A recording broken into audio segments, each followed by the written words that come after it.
This is a nearly $500 million super yacht.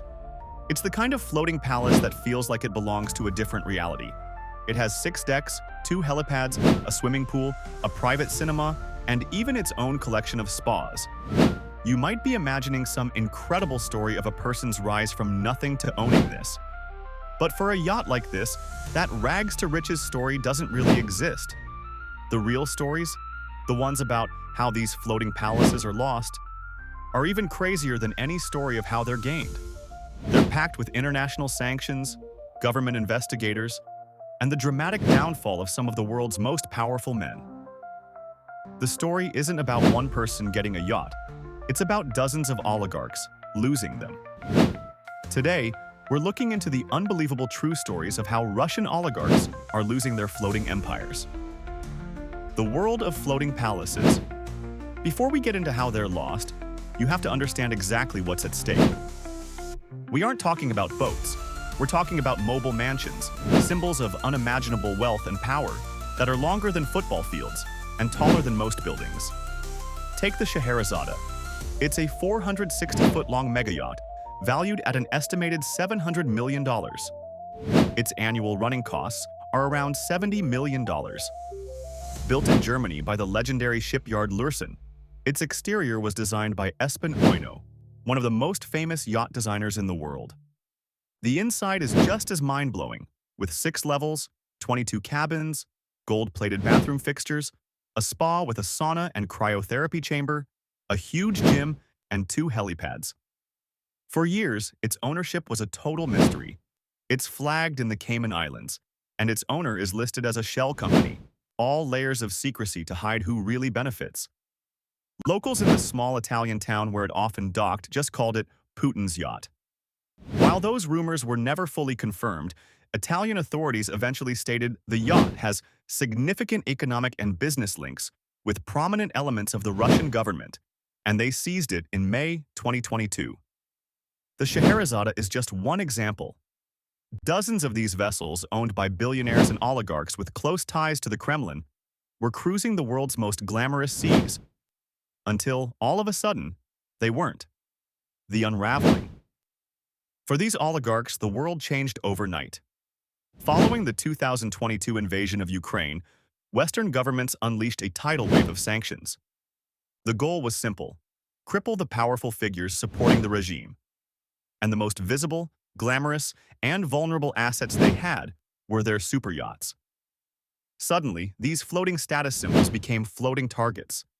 The US even created a special task force with the perfect name, Kleptocapture. Its mission was to enforce sanctions and seize the assets of sanctioned Russians. As President Biden announced in his State of the Union address, "We are coming for your ill-begotten gains." But it's one thing to announce sanctions and another to actually enforce them. These yachts are owned through incredibly complex webs of offshore companies and trusts, designed to make it nearly impossible to prove who the real owner is.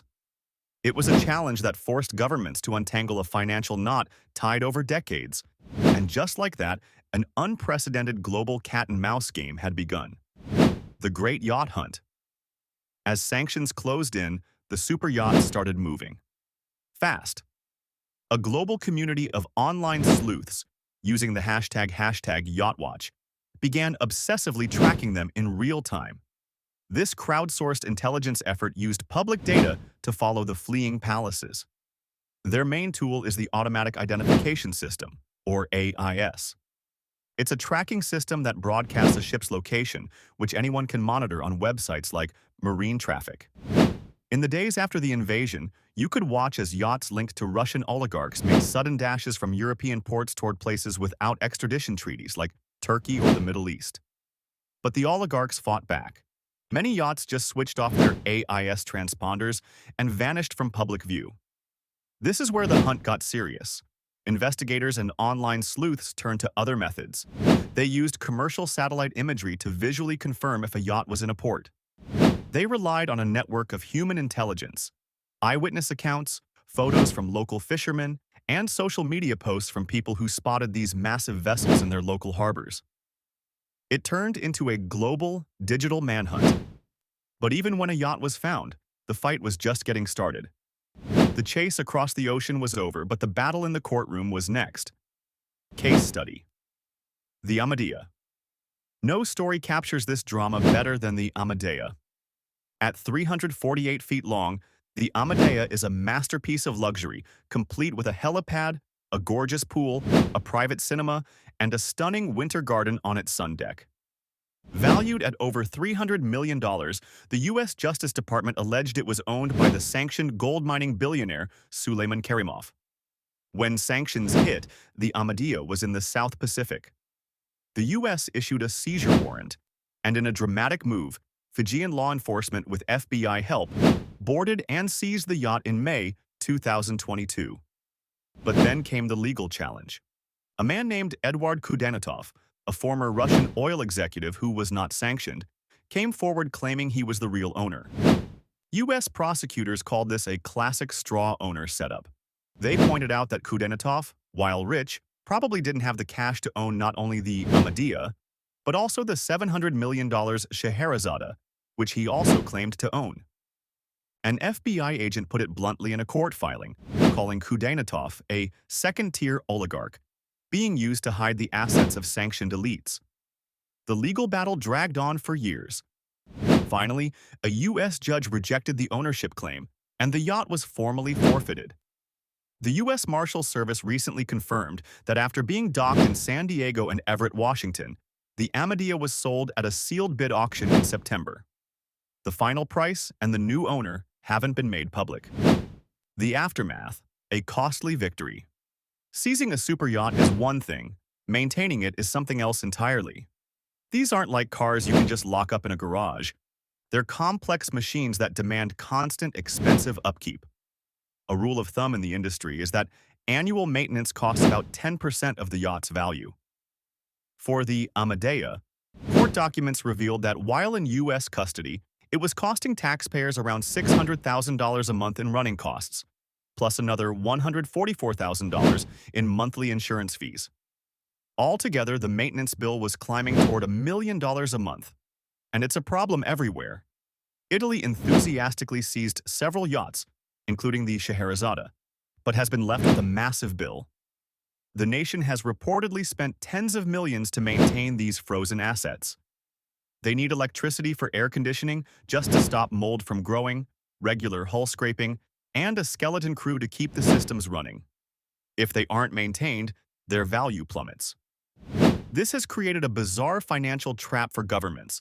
They seize these symbols of wealth, only to find themselves paying millions to be their caretakers. It's a financial burden so large that officials now worry the running costs could end up being more than the yachts are even worth. The world of super yachts is filled with even more unbelievable stories just like this one. If you're curious to see what other secrets the ultra-rich are hiding, make sure to subscribe and hit the notification bell. You won't want to miss our next investigation. So, how does a person lose everything and get a $500 million yacht? The simple answer is, they don't. That story is a total myth. The reality is far more interesting. It's a story of incredible power, global politics, and just how fragile extreme wealth can be. The great irony here is that these floating palaces, designed to be the ultimate escape from the world, became gilded cages. They were too big to hide, too valuable to ignore, and too symbolic to let slide. They stand as monuments to a gilded age that, for many of their owners, came to a sudden, dramatic end. And as these seized yachts are auctioned off to new, anonymous owners, you have to wonder, what happens to these symbols now? And will the world ever truly capture the ill-begotten gains they represent?